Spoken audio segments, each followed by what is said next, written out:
Hai guys, welcome back to our YouTube channel. Ketemu lagi sama aku, Oki. Kali ini aku akan ngebahas tentang apa itu mental abuse atau bahasa Indonesianya kekerasan mental. Untuk mengetahui lebih lanjut, stay tune terus ya di YouTube channel kami.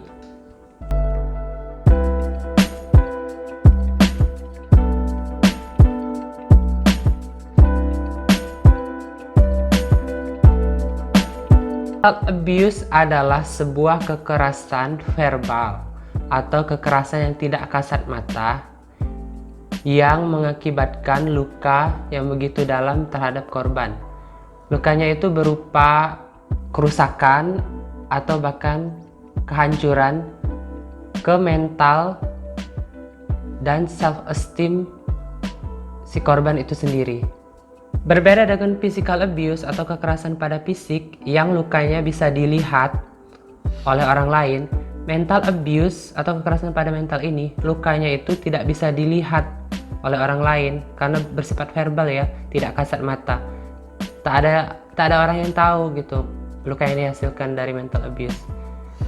Karena kalau physical abuse kan terlihat itu jelas lukanya. Kalau mental abuse itu benar-benar nggak ada yang tahu gitu, itu lukanya ada di dalam diri kita gitu. Itu bukan menurut saya ya, itu menurut kebanyakan para psikolog yang ada di dunia ini berpendapat seperti itu. Para pelaku mental abuse di sini biasa kita sebut sebagai mental abuser, dan para korban dari mental abuse di sini bisa kita sebut sebagai victim. Untuk mengetahui ciri-ciri dari mental abuse adalah yang pertama itu mereka selalu memberi hukuman. Hukuman di sini adalah hukuman yang bersifat memaksa, bukan bersifat mendidik gitu. Karena hukuman versi dari mental abuser ini yaitu untuk memaksa korban untuk menuruti semua keinginan dari mental abuser itu sendiri.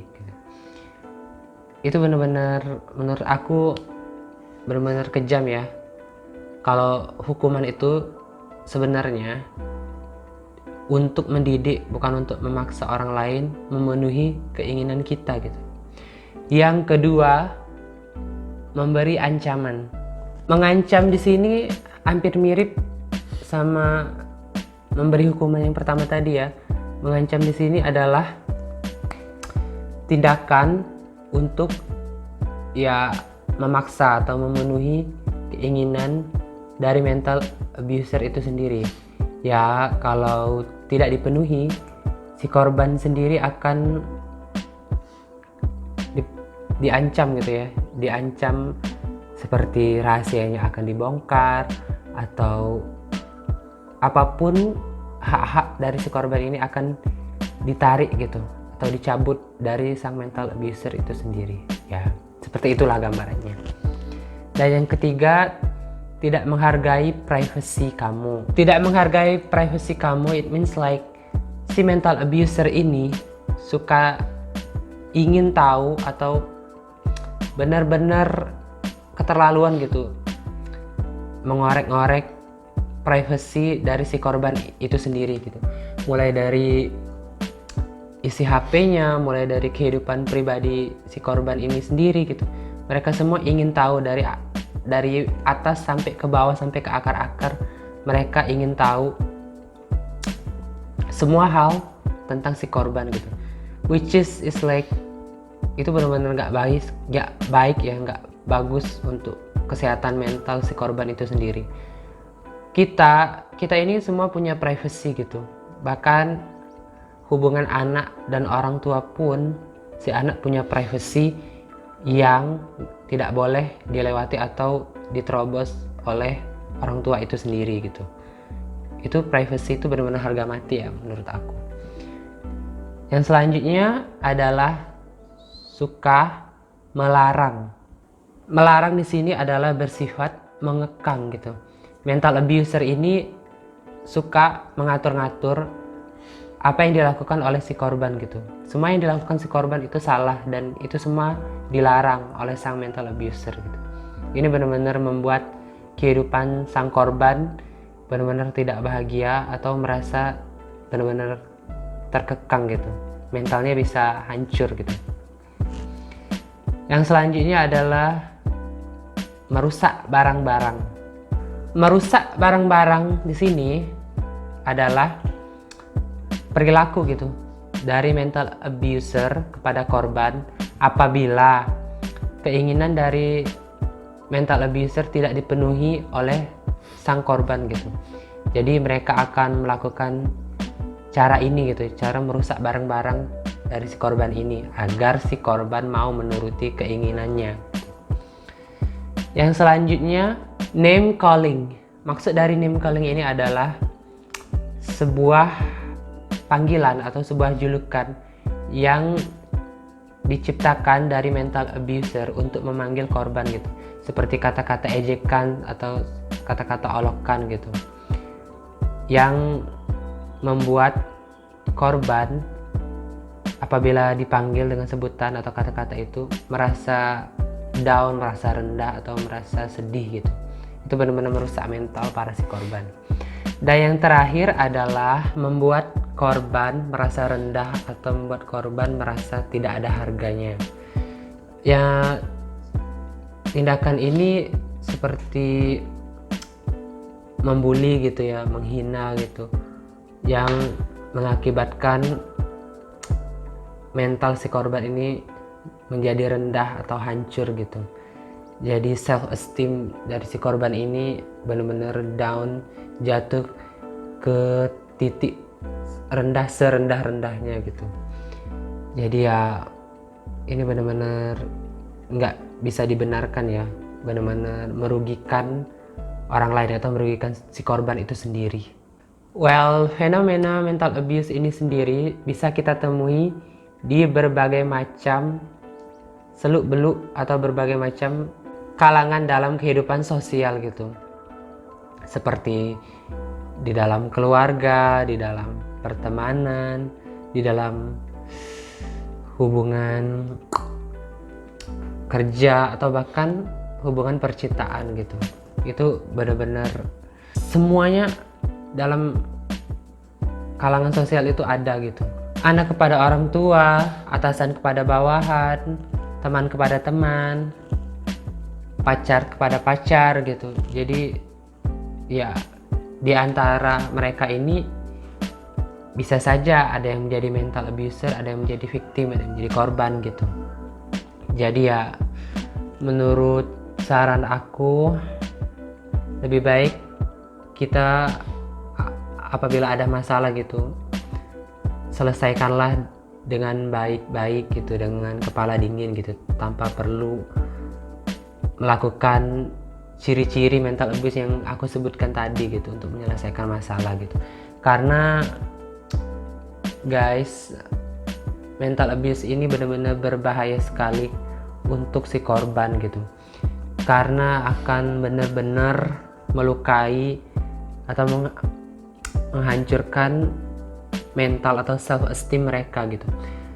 Mental abuse itu luka yang dihasilkannya itu nggak kelihatan guys, karena itu ada di dalam diri dia sendiri gitu, di dalam korban itu sendiri. Jadi kita tuh nggak tahu gitu apakah dia sedang terluka, apakah dia sedang sedih gitu. Kalau luka di fisik ya physical abuse kan, itu kalau luka atau gores dikit aja tuh kelihatan kan kalau terluka gitu kan dari luar gitu. Nah kalau mental abuse, kalau sang korban terluka gitu, tergores mental atau hatinya, siapa yang tahu gitu? Nggak ada yang tahu gitu. Jadi ya be nice to everyone gitu. Kita nggak pernah tahu kesehatan mental orang lain itu seperti apa gitu.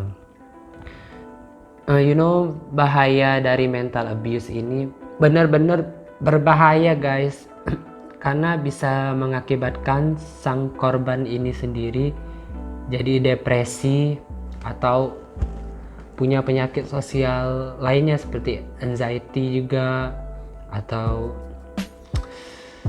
OCD, atau like bipolar dan lain-lain. Dan di masa depan sang korban ini sendiri bisa saja menjadi pelaku dari, maksud saya jadi pelaku kekerasan pada mental gitu, atau sang korban ini di masa depan bisa menjadi mental abuser atau bisa menjadi pelaku dari kekerasan mental itu sendiri gitu.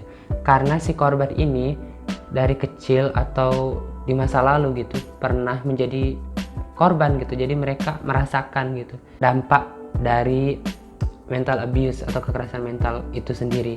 Jadi ya bukan tidak mungkin di masa depan sang korban ini akan menjelma menjadi pelaku mental abuse atau pelaku kekerasan pada mental.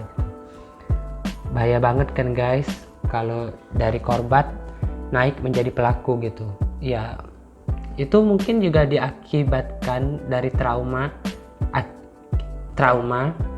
yang dihasilkan dari trauma di masa lalu gitu, yang mengakibatkan korban menjadi pelaku gitu ya, karena ya trauma tadi ya guys, di masa kecil atau di masa lalu sang korban ini sering terkena kekerasan pada mental, terkena mental abuse gitu. Jadi ya bukan tidak mungkin sang korban ini menjelma menjadi mental abuser atau pelakunya akibat trauma di masa lalu gitu. Well, luka yang diakibatkan dari mental abuse ini sendiri gitu benar-benar sulit diobati guys, benar-benar sulit untuk disembuhkan gitu, karena beda banget sama physical abuse atau kekerasan pada fisik yang bisa diobati dengan obat-obat luka gitu, dioperasi atau bla bla bla. Sementara mental abuse ini benar-benar susah untuk mengobati atau menyembuhkannya guys. Ya bisa saja menyewa untuk menyembuhkannya gitu ya, bisa menyewa psikolog, bisa terapi kesehatan mental gitu, which is itu benar-benar menghabiskan waktu dan uang yang sangat banyak gitu dalam prosesnya gitu. Jadi ya kita sebagai masyarakat atau sebagai society harus benar-benar menjaga sikap kita gitu. Bukan tidak mungkin kan kita selama ini adalah seorang mental abuser atau pelaku kekerasan pada mental. Maka dari itu kita harus bersikap baik kepada semua orang ya guys. Kita nggak pernah tahu gitu kadar kekuatan mental orang lain itu seperti apa. Just be nice. I think that's good enough for me ya. Saran dari aku ya guys. Oke, kayaknya itu saja dulu pembahasan dari aku untuk mental abuse. Semoga bermanfaat dan ketemu lagi sama aku di video-video selanjutnya. Jangan lupa like, comment, subscribe channel kami dan share video ini ya guys. Semoga kami bisa terus berkarya. See you.